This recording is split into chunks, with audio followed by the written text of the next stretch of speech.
আপনারা জানেন গত 18 ডিসেম্বর আমাদের ইনকিলাব মঞ্চের এবং জুলাইয়ের অন্যতম একজন সংগঠক উসমান হাদির মৃত্যুর খবর আসে রাত অনুমান 9:30টার সময়। এরপর পরেই ব্যাপক সংখ্যক লোকজনের উপস্থিতি শাহবাগ মোড় এবং এক পর্যায়ে তারা শাহবাগ থেকে কাউরান বাজারের দিকে চলে যায়।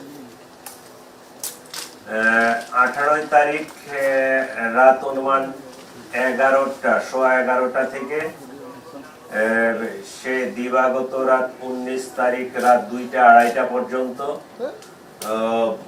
এই বেআইনি সমাবেশে অনেক লোক, কয়েক হাজার লোকজন কাউরান বাজারস্থ প্রথমে প্রথম আলোর অফিস, পরবর্তীতে ডেইলি স্টারের অফিস ভাঙচুর, অগ্নিসংযোগ, ভ্যান্ডালিজম, লুটপাট ইত্যাদি চালায়, যেটা অনাকাঙ্ক্ষিত, অনভিপ্রেত।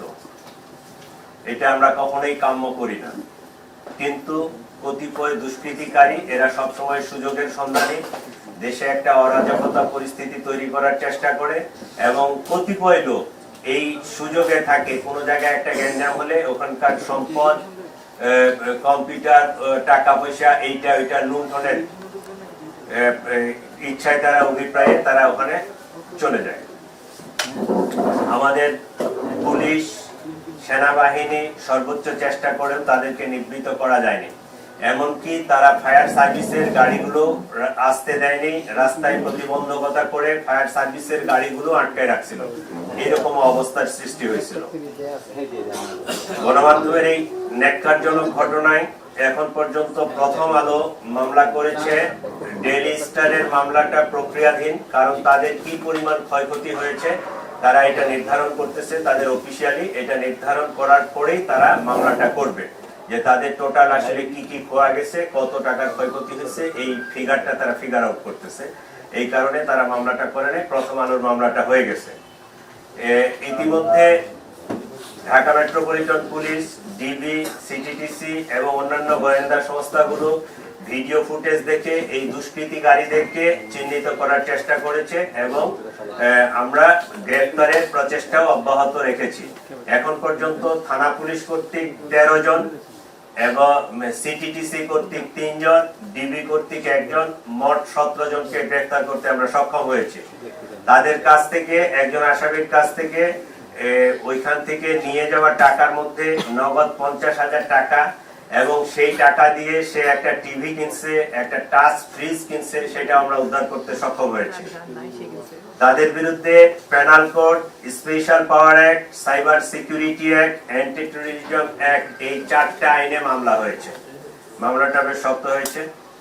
থানা পুলিশ কর্তৃক যে 13 জনকে অ্যারেস্ট করা হয়েছে,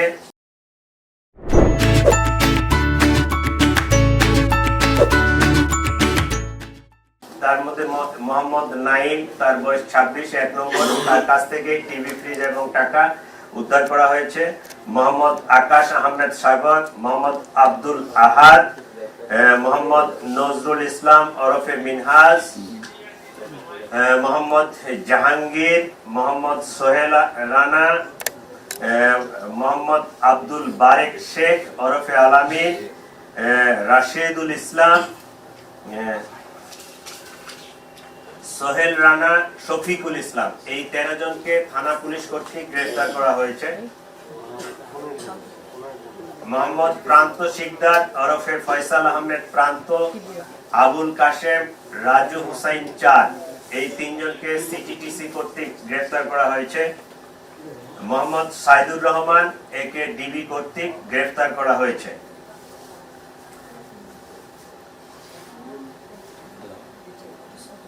অন্যান্য আসামিদেরকে গ্রেফতারের প্রচেষ্টা অব্যাহত আছে এবং আপনাদের মাধ্যমে সকলকে বলে রাখি, এই ধরনের ন্যাক্কারজনক ঘটনা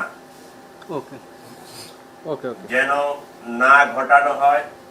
দেশকে আমরা যেন সকলেই মিলে স্থিতিশীল রাখার চেষ্টা করি। আমাদের যার যার অবস্থানে আমরা যার যতটুকু দায়িত্ব সেটা যেন পালন করি, এইটুকু আহ্বান জানাই।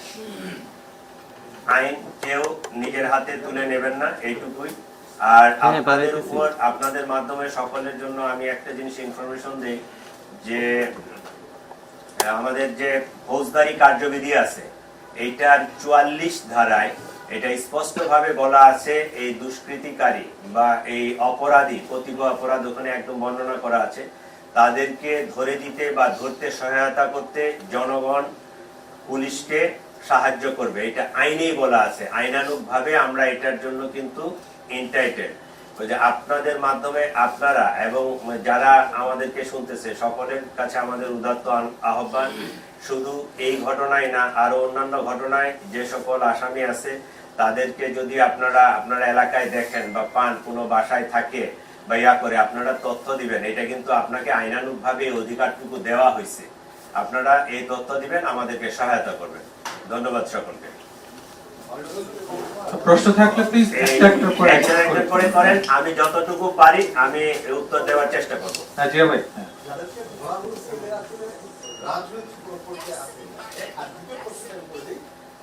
আমরা যতটুকু বিভিন্ন ভাবে শুনেছি আরো গণমাধ্যমের উপর হামলা বা থ্রেটের সংখ্যা রয়েছে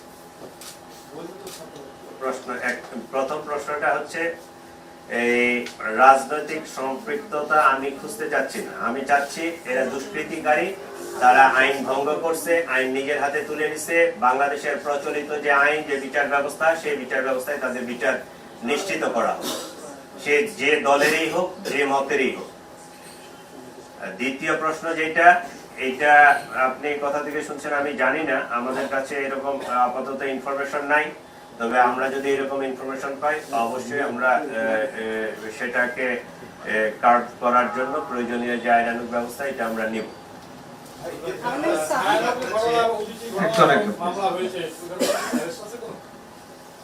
ছায়ানটের ঘটনাটা আমি এখানে আসলে ব্রিফিং করতেছি না ওটা ধানমন্ডি থানায় উদিচির ঘটনাও হয়েছে মামলা হয়েছে শাহবাগ থানায় ওইটা আর পরে ব্রিফ করবো সরাসরি হামলা করেছে বা অগ্নিসংযোগ করেছে আপনি বলেন যে কেউ কেউ অভিপ্রায় যে দুর্ঘটনার উদ্দেশ্যে আগুন দেওয়াটা নির্দিষ্ট একটি কাজ সেটা দুর্ঘটনার উদ্দেশ্যে সাধারণত হয় এটি একটি বিষয় যে এই ডিটেক্ট করতে পেরেছেন কারা আগুন দিয়েছে আরেকটা বিষয় হচ্ছে যে এই ঘটনাটি ঘটার পেছনে অনেক বেশি ইন্ধন আছে অনেক জায়গায় আমরা ওপেন জেলসি খুলে দেখেছি কেউ কেউ এটার উস্কানি দিয়েছে ইন্ধন দিয়েছে তাদের এরকম যদি সংশ্লিষ্টতা থাকে আমরা ওই যে ভিডিও ফুটেজ দেখে তাদেরকে চিহ্নিত করার চেষ্টা করতেছি এবং অ্যারেস্টও করতেছি আপনারা জানেন যে 17 জন আমাদের অ্যারেস্ট হয়েছে আরো অ্যারেস্ট হবে কারণ ওখানে অনেক লোকজন ছিল যারা সরাসরি এটার সাথে জড়িত একটা ঘটনার প্রতিবাদ বা আউটব্রাস্ট করা এটা একটা আলাদা জিনিস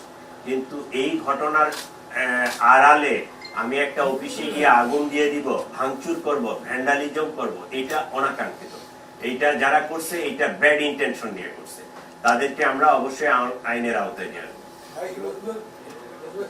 বলবেন যে মব ভায়োলেন্সের বিরুদ্ধে আপনারা সবসময় অ্যাক্টিভ কথা বলে সরাসরি প্রতিষ্ঠা করেন এই যে মব ভায়োলেন্স এগুলো প্রথম আলোতে আক্রমণগুলো আমরা বারান্দাতে ছিলাম আপনারা দেখলাম তারপরে আক্রমণগুলো আমাদের 21-20 জন সহকর্মী সেখানে আটকা থাকলো আপনারা বিএনপি কতটা সক্ষম আপনারা কি অক্ষম তারপরে পরের দিন উদিচিতে হামলা হলো আপনারা সেটা উদিচির পাশে এসপির অফিস আছে সেখানে অ্যাটাক করলেন আপনারা থামাতে পারলেন না আমাদের বিএনপি কি সক্ষম আমাদের নিরাপত্তা দিতে আমরা সক্ষম সব সময় সব ঘটনা আমরা কার্ভ করতে পারবো বিষয়টা এরকম না যদি বিগত দিনের কথা বলি তাহলে দেখেন যখন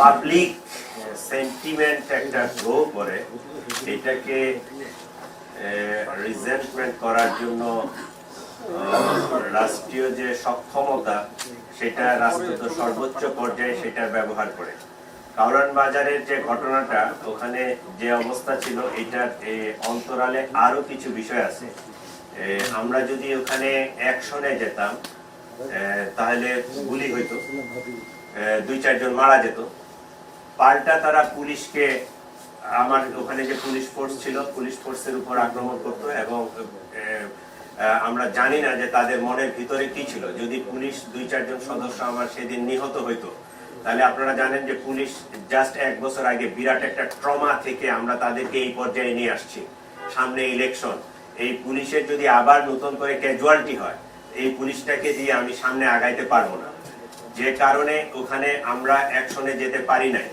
কোনো হিউম্যান লাইফের কোনো অ্যাক্সিডেন্ট হয় নাই। এইটা আমি বলবো যে এই এত বড় একটা ইনসিডেন্টের আমাদের এটা অ্যাচিভমেন্ট, যে কোনো ধরনের ক্যাজুয়ালিটি ছাড়া জিনিসটাকে এটাকে টেকেল দেওয়া গেছে। সম্পদ কিছু গেছে, ক্ষতি হয়েছে, সেটা হয়তো পূরণ করা সম্ভব, কিন্তু একটা হিউম্যান লাইফ যখন লস্ট হয় এটা কোনো কিছুর বিনিময়ে আর ফিরে আনা সম্ভব না, যে কারণে আমরা ওখানে অ্যাকশনে যাই নাই। আমার একটা প্রশ্ন ছিল, আমার নাম সাবিহা, আমি এএফপি তে কাজ করি। তার মানে জিনিসটা দাঁড়াচ্ছে যে আপনারা আসলে সেদিন অ্যাকশনেই যাননি, তাই তো? অ্যাকশন গেছি যতটুকু আমরা প্রয়োজন মনে করছি, যতটুকু আমাদের অবস্থা ছিল সেটা অ্যাকশন, যেটা সর্বোচ্চ অ্যাকশন, যেটা গুলি করা পর্যন্ত যেতে পারতাম আমরা, কিন্তু আমরা ওইটা অ্যাভয়েড করার চেষ্টা করছি। কারণ যে পরিমাণ ওখানে জনবল ছিল, পাবলিক ছিল 4-5 হাজারের মতো, এইখানে আমার 50 জন 100 জন ফোর্স নিয়ে অ্যাকশনে গেলে আমার পুলিশের এবং পাবলিকের বোথ সাইডে ক্যাজুয়ালিটি হওয়ার সম্ভাবনা ছিল। এই সম্ভাবনায় আমাকে পরিস্থিতি বিবেচনা, অনেক সময় আমার স্থান কাল পাত্র ভেদে আমাকে অ্যাকশনটা নিতে হবে। আমি ইচ্ছা করলেই সব জায়গায় ফায়ার ওপেন করতে পারবো না, এটা করা উচিত না। ভোর 5টা পর্যন্ত তো ওখানে নানান রকম কর্মকাণ্ড ঘটেছে, তো পুলিশ সেখানে কখন পৌঁছেছে? পুলিশ তো ঘটনার আগেই পৌঁছেছে, তারপরে তো পুলিশ এটা প্রটেক্ট করার চেষ্টা করছে।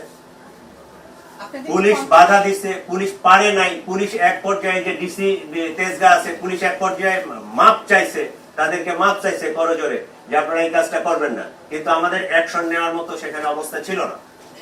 যাদেরকে আপনারা গ্রেফতার করেছেন তারা কি মোটিভ কি বলেছে? প্লিজ একটা বেশি প্রশ্ন করবেন না। হ্যাঁ, কথাটা শুনেন, গুলির আগে যে স্টেজ, আমি টিয়ার সেল মারা, গ্যাস মারা, সাউন্ড গ্রেনেড মারা, ওইখানে সে অবস্থা ছিল না। আমার পুলিশের ক্যাজুয়ালিটি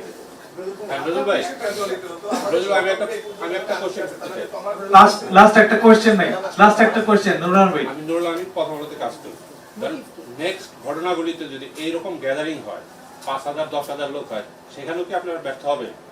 আমরা যদি অ্যাডভান্স ইনফরমেশন পাই সেক্ষেত্রে আমরা অবশ্যই মেজার নিব। কারণ আমরা শুধু পুলিশ না, বাংলাদেশ পুলিশের পাশাপাশি র্যাব, বিজিবি, বাংলাদেশ আর্মি, তারাও ফিল্ডে আছে, সকলেই কাজ করতেছে। এইটা অল অন এ সার্ডেন একটা ঘটনা ঘটে গেছে। আমরা এরপরেও তো এরপরের দিনেই তো বিরাট বড় একটা জমায়েত হইলো সাউথ প্লাজায়, ইভেন শাহবাগে। আমরা তো কোনো কিছু করতে দেই নাই, আমরা তো সক্ষম হয়েছি, আমরা তো এটা টেকেল দিছি। আমরা শেষ করি। স্পষ্টতই বেশ কিছু গ্যাঞ্জাম দেখা যাচ্ছে যে এই ঘটনাগুলো ঘটার আগে 5 মিনিট, 10 মিনিট বা আধা ঘন্টা আগে ফেসবুকে স্ট্যাটাস দেওয়া হচ্ছে, এবং খুবই সুপরিচিত ব্যক্তিরা এই স্ট্যাটাসগুলো দিচ্ছেন এবং বলছেন যাও ওটা ভেঙে আসো, এটা ভেঙে আসো, এখানে আগুন। তাহলে আপনারা কি তাদের বিরুদ্ধে কাজ করছেন? আর খুব সুনির্দিষ্টভাবে কিছু ব্যক্তি আছে ফেসবুকে যাদেরকে সবাই চেনে, এবং তাদের বিরুদ্ধে আসলে ওই ধরনের কোনো অ্যাকশন বা তাদের বিরুদ্ধে তাদেরকে ধরে আনা, তাদেরকে জিজ্ঞাসা করা, এই ধরনের কিছু আমরা দেখছি। সেটি এইটা আপনি যেটা জানেন আমিও সেটা জানি।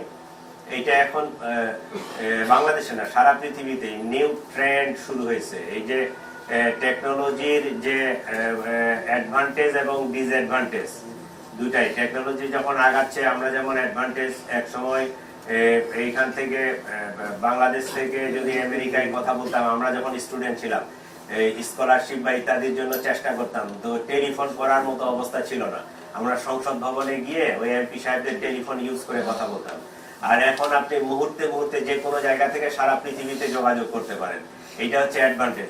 ডিসঅ্যাডভান্টেজ হচ্ছে যে মুহূর্তের মধ্যে মিস ইনফরমেশন গুলো, ডিসইনফরমেশন গুলো ছড়াই দেওয়া যাচ্ছে, ভাইরাল করে দেওয়া যাচ্ছে, এবং একটা গোষ্ঠী বা একটা জনপদ, মানে ওই উস্কানিটাকে নিয়ে একটা আনস্টেবল করার বা দেশে একটা ভ্যান্ডালিজম করার সুযোগটা নিয়ে গ্রহণ করতেছে। এটা করতেছে, এটা আমাদের চেয়ে আপনাদের মনে আরো বেশি সচেতন ভূমিকা পালন করা উচিত। কারণ আপনারা হচ্ছেন মিডিয়ার ম্যান, আপনাদেরকে সবাই চেনে, আমাদেরকে কিন্তু বেশি চেনে না। আপনারা যদি ভুল তথ্যগুলো, এগুলো যদি অপপ্রচারগুলো যদি কম করেন, এগুলো যদি বন্ধ করতে পারেন, বা একটা ভুল তথ্য যখনই প্রচার হচ্ছে ওইটার কাউন্টার যদি একটা আপনারা ইয়া দেন যে না ঘটনাটা এটা না, প্রকৃত ঘটনাটা এইটা ছিল, আপনারা যদি মিডিয়াগুলোতে প্রচার করেন তাহলে এটা কিন্তু অনেকাংশে প্রতিরোধ করা সম্ভব। আমরা শেষ করছি, আমরা শেষ করছি, আমরা শেষ করছি, আমরা শেষ করছি। ধন্যবাদ আপনাদের সবাইকে, আপনাদের সহযোগিতার জন্য। কতজন চিহ্নিত হলেন? ভাই আপনি এড়িয়ে গেলেন তো বিষয়টা। আমি যদি চিহ্নিত ভাইয়া। থাকি, পরিচিত ব্যক্তি থাকি, তাহলে আপনি ভিডিও ফুটেজ থেকে এখন পর্যন্ত 31 জন চিহ্নিত হয়েছে। আমি আর থ্যাংক ইউ, প্রশ্ন নেব না। Thank you, thank you, thank you ভাই, আপনাদের সকলকে ধন্যবাদ। পরিচিত কোনো ফেস সারা দেশ জানছে, তার বিরুদ্ধে আপনারা অ্যাকশন যাবেন কিনা এই উত্তরটা সবাই ইনক্লুড হয়েছে। এত বড় মামলা এর আগে হয়েছে কিনা আমি জানি না। পেনাল কোড, বাংলাদেশে প্রচলিত যে দণ্ডবিধি, স্পেশাল পাওয়ার অ্যাক্ট, এই একই মামলার মধ্যে আছে। স্পেশাল পাওয়ার অ্যাক্টের 15টি, সাইবার সিকিউরিটি অ্যাক্ট, যারা এই ফেসবুক অনলাইন ইত্যাদি বিষয়ে উস্কানি দিয়ে এইটাকে অ্যাক্সিলারেট করছে, সাইবার সিকিউরিটি অ্যাক্ট। দেন এই যে দেশের নিরাপত্তা সার্বভৌমত্ব বিঘ্নিত করার জন্য যারা চক্রান্ত করতেছে তাদের বিরুদ্ধে অ্যান্টি টেরোরিজম অ্যাক্টের 6-1 ধারায় একটা মামলায় অনেকগুলো আইন নিয়ে আমরা মামলাটা নিছি, অনেক চিন্তা ভাবনা করে অনেক শক্ত একটা মামলা হয়েছে। আমরা এটা অ্যাকশন নেব। আপনারা পেনাল কোড, স্পেশাল পাওয়ার act, cyber security act, anti terrorism act, 4টা আইনে একটা মামলা। মোটিভ কি ছিল এই থ্যাংক ইউ, থ্যাংক ইউ, করবেন এটা বিষয়। আসসালামু আলাইকুম। এটা তদন্তের প্রকাশ পাবে।